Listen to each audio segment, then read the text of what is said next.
गर्मियों में खेत की जुताई कर खाली छोड़ देना फायदेमंद। कृषि विज्ञान केंद्र धौलपुर के वैज्ञानिक माधो सिंह ने किसानों को दी सलाह।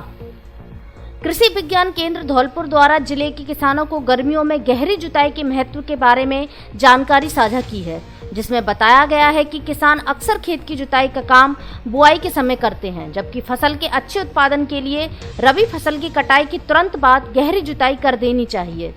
खेत को ग्रीष्म ऋतु में जुताई के बाद खाली रखना बहुत ही ज्यादा लाभप्रद है, क्योंकि फसलों में लगने वाले कीट जैसे सफेद लट, कटवा इल्ली, लाल भ्रक्की इल्ली तथा व्याधियों जैसे उकठा, जड़ गलन की रोकथाम होती है। खेत खाली छोड़ने से भूमि का तापमान बढ़ जाता है, जिससे भूमि में मौजूद कीटों के अंडे, प्यूपा, लार्वा और लट खत्म हो जाते हैं। कृषि मौसम वैज्ञानिक माधो सिंह ने बताया कि गर्मी की गहरी जुताई से गोबर की खाद व खेत में उपलब्ध अन्य कार्बनिक पदार्थ भूमि में भलीभांति मिल जाते हैं, जिससे अगली फसल को पोषक तत्व आसानी से शीघ्र उपलब्ध हो जाता है।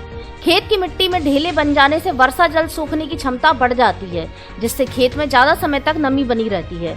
ग्रीष्मकालीन जुताई से खेत का पानी खेत में ही रह जाता है, जो बहकर बेकार नहीं होता तथा वर्षा जल के बहाव के द्वारा होने वाली भूमि कटाव में भारी कमी होती है। उन्होंने बताया कि गर्मियों की जुताई का उपयुक्त समय रबी की फसल कटते ही शुरू कर देनी चाहिए, क्योंकि फसल कटने के बाद मिट्टी में थोड़ी नमी रहने से जुताई में आसानी रहती है तथा मिट्टी के बड़े बड़े ढेले बनते हैं, जिससे भूमि में वायु संचार बढ़ता है। जुताई के लिए सुबह का समय सबसे अच्छा रहता है, क्योंकि कीटों के प्राकृतिक शत्रु परभक्षी पक्षियों की सक्रियता इस समय अधिक रहती है।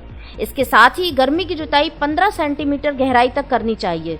जुताई के समय मिट्टी के ढेले बड़े बड़े रहें तथा मिट्टी भुरभुरी ना होने पाए, अन्यथा गर्मियों में तेज हवा द्वारा मृदा अपरदन की समस्याएं बढ़ जाती हैं। सबसे बड़ी बात, ज्यादा रेतीले इलाकों में गर्मी की जुताई ना करें।